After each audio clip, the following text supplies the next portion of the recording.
Hello dear students of 12th class. Now it's time to understand our fourth poem, A Thing of Beauty, written by John Keats. So if we want to say a few words related to this poem, we can say that according to John Keats, a thing of beauty provides endless joy. Its loveliness keeps on increasing. Its beauty never ceases. Today, everyone's life is filled with sadness, gloom, and dejection. But the things of beauty dispel sadness from our lives. Beautiful things make life worthwhile and give us joy.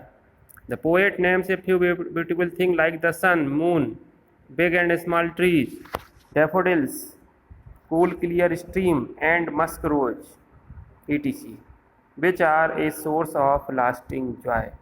Now we will see stanza by stanza, and the first stanza is a thing of beauty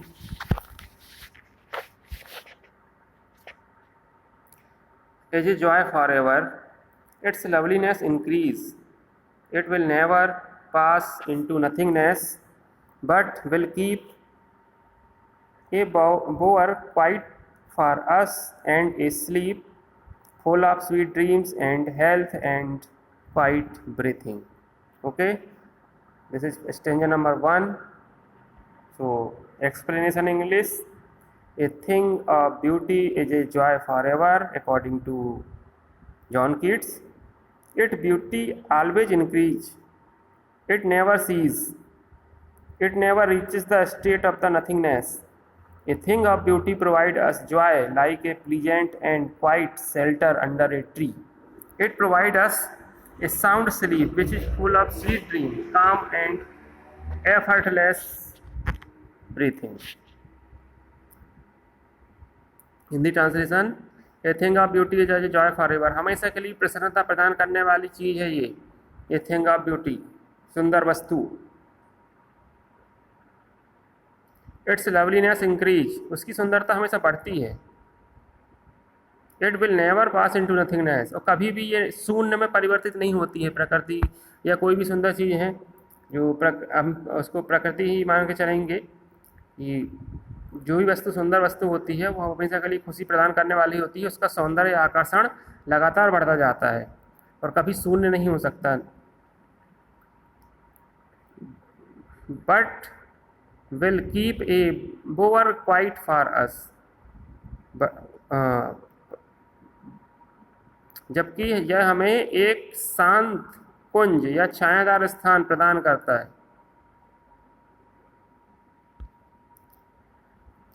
बावर यानी होता है a pleasant place in the shade under a tree. किसी पेड़ के नीचे का जो स्थान है उसको बावर कहा जाता है, उसी को कुंज कहा जाता है।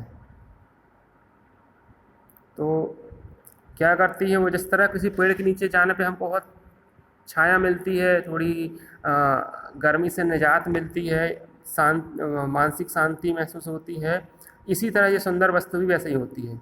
और साथ साथ and A sleep full of sweet dreams, जिस तरह कोई पेड़ के नीचे लोग थक के सो जाते हैं उसी तरह हमको इससे सुंदर वस्तु भी एहसास कराती है। मधुर सपनों से भरी दुनिया में ले जाती है, हेल्थ स्वस्थ दुनिया में, और क्वाइट ब्रीथिंग आराम से शांतिपूर्ण ढंग से कोई सांस भरी नींद ले लेता है। जिस तरह पेड़ के नीचे बैठने पर वैसे ही सुंदर वस्तु के साथ अगर हम कंपेयर करें तो ऐसा ही होगा। कोई भी ऐसी वस्तु जो हमको सुंदरता प्रदान करती है वो उसकी सुंदरता हमेशा बढ़ती जाती है और ये कभी भी शून्य नहीं हो सकती है। और जिस तरह किसी पेड़ के छायादार स्थान में काफ़ी शांति मिलती है हमको, वहाँ पे हम नींद हो सकती है और नींद में अच्छे मधुर सपने आएंगे अपने, और व्यक्ति से स्वस्थ भी होगा और क्वाइट भी आराम से सांस लेगा। उसी तरह ये वस्तु भी हमें महसूस कराती है जो एक छायादार पेड़ हमको महसूस कराता है वहीं। Okay, I hope now you understand first stanza of this poem. So let's start another stanza of this poem, and the stanza is, therefore on every morrow, morrow means morning, are we wreathing a flowery band to bind us to earth, despite of despondence of the inhuman dearth of noble nature, of the gloomy days, of all the unhealthy and over darkened ways made for our searching. Okay, ये second stanza था.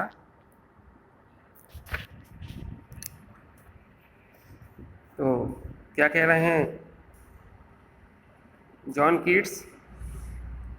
First in English, therefore every day, notwithstanding disappointment, want of good human values, gloomy days and evil ways, we are waving a flowery band to bind ourselves to the earth. Means, therefore on every morrow are we wreathing a flowery band to bind us to the earth. इसलिए क्या कर रहे हैं हम लोग? Every morning मतलब हर morning को, हर सुबह को हम लोग रेथिंग मतलब होता है माला गूंथना. तो हम माला गूंथ रहे हैं किसके लिए? एक फ्लावरी बैंड बनाते हैं हम, एक फूलों की माला बनाते हैं.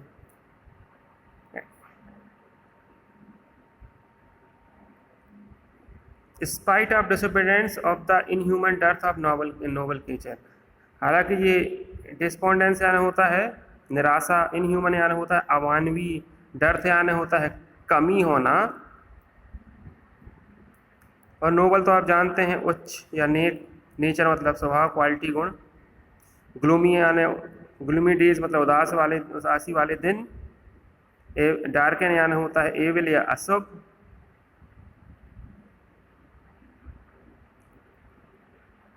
तो इसलिए हम पृथ्वी को स्वयं से जोड़ने के लिए क्या करते हैं? फूलों की एक माला गूंथते हैं, और ऐसा लगता है कि ये जो माला हम पृथ्वी को अपने आप से पृथ्वी के से बांध रहे हैं, या पृथ्वी को हम में समेट रहे हैं, या हम खुद पृथ्वी से जुड़ रहे हैं. इसलिए जबकि क्या है? जबकि ये है स्पाइट ऑफ डिस्पोंडेंस है, a flowery band to bind us to the earth लिखा भी है. एक फ्लावरी माला, एक जो फूलों की माला है, उसको हम पृथ्वी के साथ बांधते हैं हर सुबह, मतलब पृथ्वी के प्रति अपना सम्मान व्यक्त करते हैं.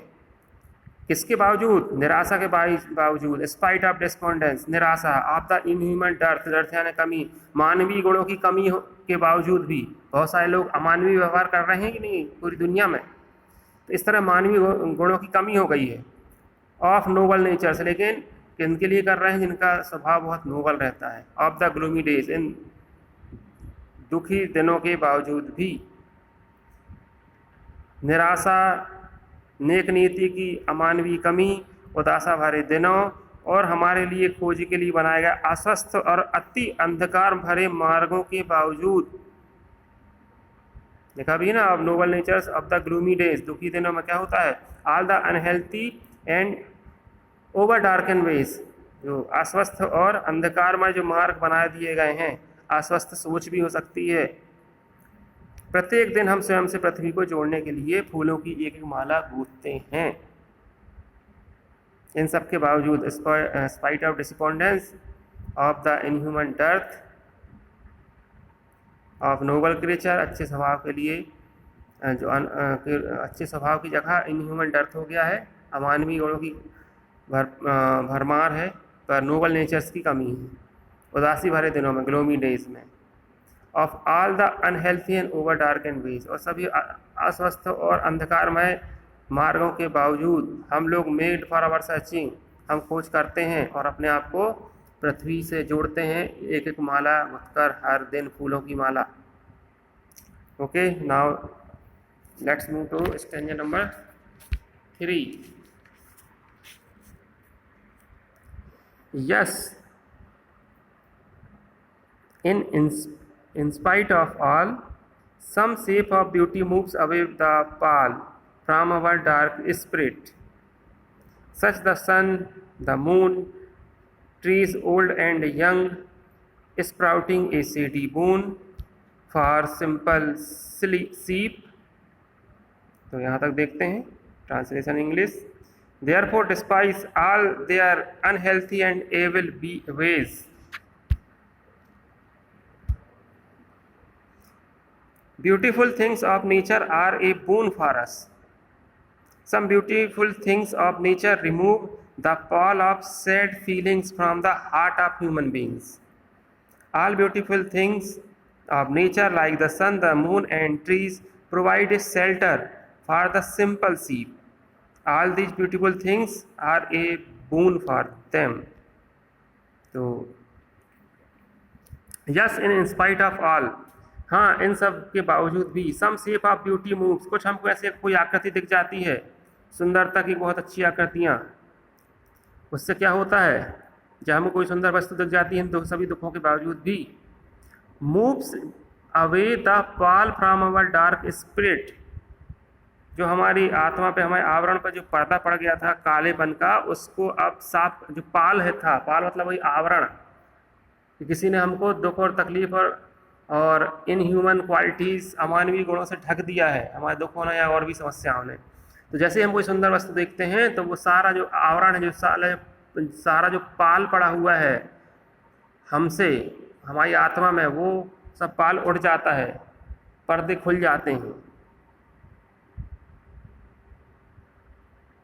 जिस तरह से such the sun, the moon, trees old, जिस तरह से सूर्य, चंद्रमा, पेड़, पुराने पेड़ या नए, वो क्या करते हैं, sprouting A सैडी boon for simple sleep, जिस तरह कोई साधारण भेड़ों के लिए छाया रूपी वरदान उत्पन्न कर देते हैं. ये बून मतलब वही होता है कि जिस तरह से कौन कर देते हैं, सूर्य, जब गर्मी, ठंड के समय गर्मी की ज़रूरत होती भेड़ों के लिए, भेड़ से तुलना की गई, सबको ज़रूरत होती है, लेकिन हम वही मानेंगे सीप के लिए. चंद्रमा रात में प्रकाश पैदा करता है उनके लिए, और नए और पुराने वृक्ष जो उनको शीतल छाया प्रदान करते हैं. उसी तरह कोई सुंदर वस्तु हमारे मन में जो काला वातावरण, अंधकारमय वातावरण है हमारी आत्मा में दुखों के कारण, उसको, उस आवरण को हटा देती है वो सुंदर वस्तु.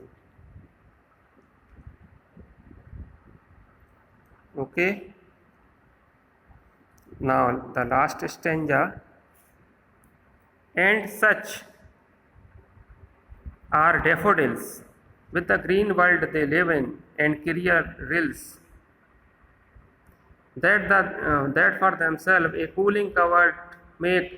Against the hot season the mid forest break, rich with a sprinkling of fair musk rose blooms. यहीं तक देख लें पहले.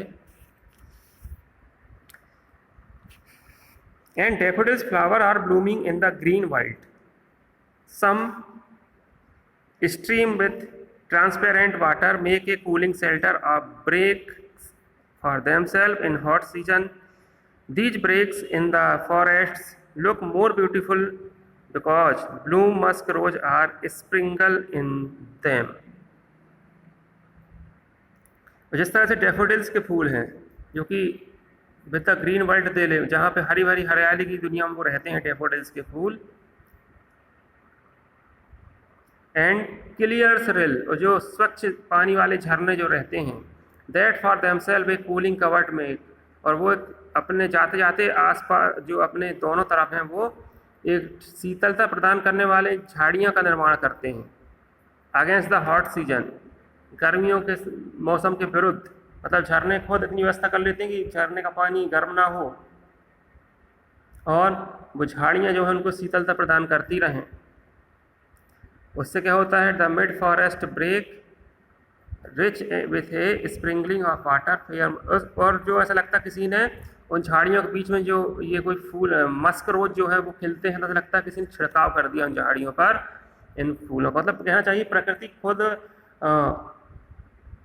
अपना एक तरीका अपनाती है अपने आप. जैसे झरने ने कहा, झरनों के किनारों में अपने आप फूल खिल के झाड़ियाँ, हम नदी के आसपास देखते हैं काफ़ी वेजिटेशन होता है, नदी हो या तालाब भी हो, तो वेजिटेशन या झरने हो तो वो खुद बना लेते हैं ताकि वो गर्मी के समय उनको गर्मी ना लगे, ऐसा मानना है कि ये सुंदरता का सब प्रतीक है, झरने हों चाहे नदियाँ हों।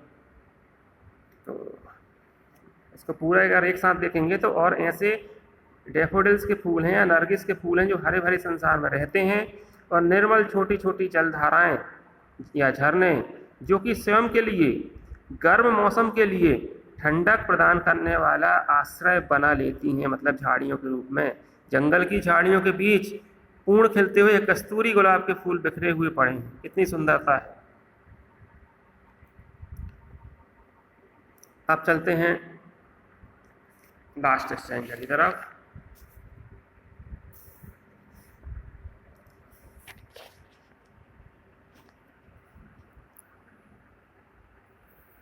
And such too is the grandeur of the dooms we have imagined for the mighty dead, all lovely tales that we have heard or read, an endless fountain of immortal drink pouring unto us from the heaven's brink. heaven's brink यानी किनारा होता है, heaven तो आप जानते हैं paradise, स्वर्ग।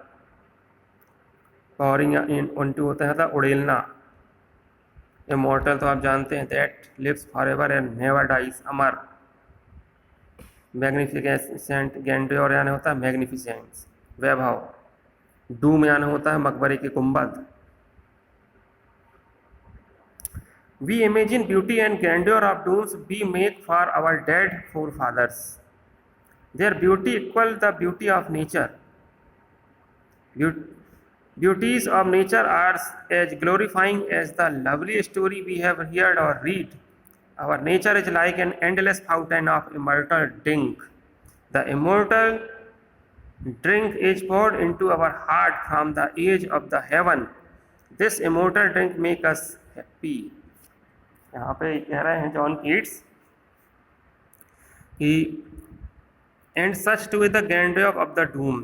डूम मतलब मकबरे का जो वैभव है, जो पुराने लोग हैं उनकी बात हो रही है कि मकबरे का वह गुंबदों का वह वैभव, मकबरे पर बने गुंबदों का यह वैभव या शान जिससे हम अपने शक्तिशाली मृत लोगों के लिए कल्पना करते हैं। We have imagine for the mighty dead, कि हमारे जो पूर्वज थे इतने समृद्धशाली थे, इतने शक्तिशाली थे, तो उनके वैभव के बारे में हम बातचीत करते हैं अगर उन्होंने कोई अच्छा काम करके गए हैं दुनिया से। All lovely tales that we have heard or read, जो सारी कहानियाँ, अच्छी अच्छी कहानी जो हमने सुनी हैं या पढ़ी हैं, प्रकृति की सुंदर वस्तुओं के समान ही सुंदर हैं। All lovely tales that we have heard or read, जो अच्छी अच्छी कहानियाँ अपने पूर्वजों की सुन रहे हैं। पूर्वज तो अपने घर के पूर्वज ही नहीं होते हैं, जो बहुत बहुत महान पुरुष हुए हैं वो भी हमारे पूर्वज रहे हैं, उन सबकी कहानियाँ सुनते हैं, तो उससे क्या होता है, ये भी प्रकृति की सुंदर वस्तुओं के समान ही सुंदर है ये कहानियाँ। और जो